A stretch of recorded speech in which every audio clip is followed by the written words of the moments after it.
You know, every now and then here at Connecticut Style, we like to give you some good stuff that you can really keep with you all day long. And this one, no pun intended, is very close to my heart.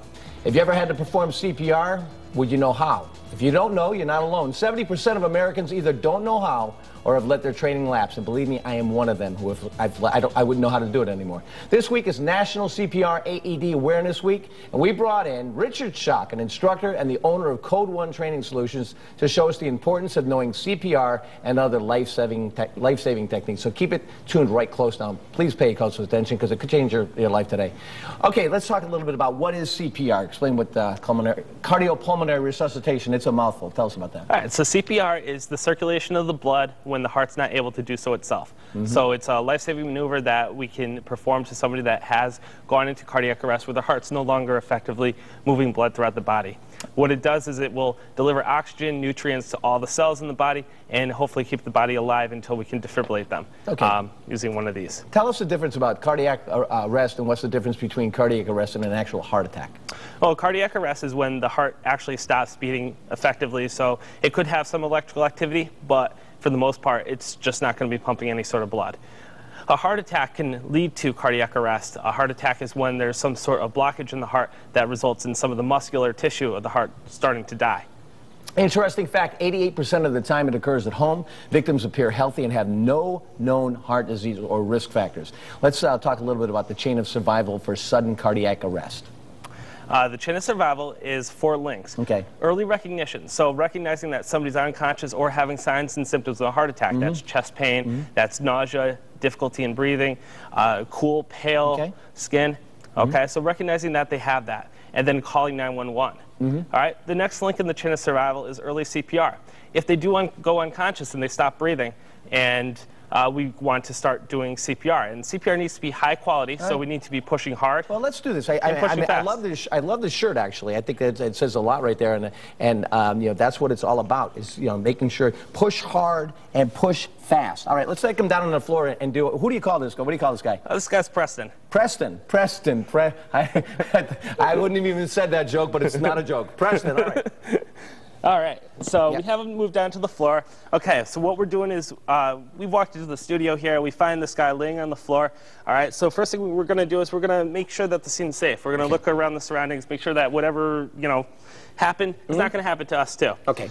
Next, what we're going to do is we're going to tap and shout. Now, when you say that, that means he could have been electrocuted or something dangerous could have happened. Exactly. Okay, so if he's standing next to an electrical box or something, you know, we want to make sure that we're not going to get electrocuted. You could touch him and you could get electrocuted. Absolutely. Okay, go ahead. So we made sure it's safe.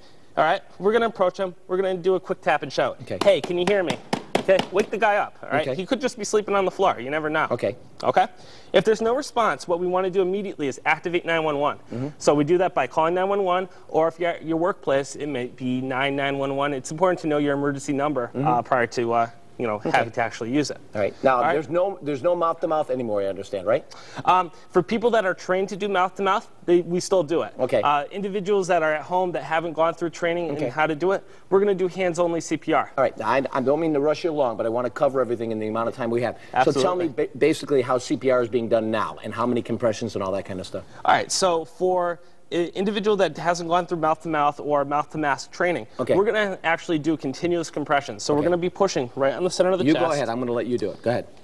So you pull up the shirt. We're going to pull the shirt up. Now, would you do that? Would you take the shirt off? I usually just cut it, yeah. Okay. Cut it or pull it right up. All right. And you're going to find the area right in the center of the chest, a little bit lower half of the breastbone, and you're just going to push on the chest at 100 times per minute. Okay. 100 and times we're just going to keep doing that until an automatic external defibrillator arrives. Okay.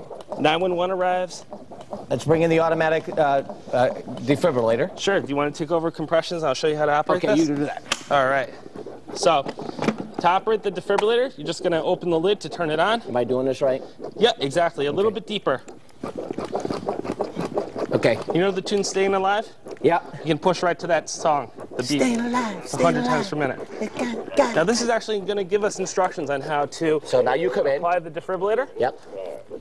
All right, so I'm putting 2 pads on. Keep going. I keep going. Oh, sorry. Yep. All right, Preston, I didn't mean to let you go, buddy.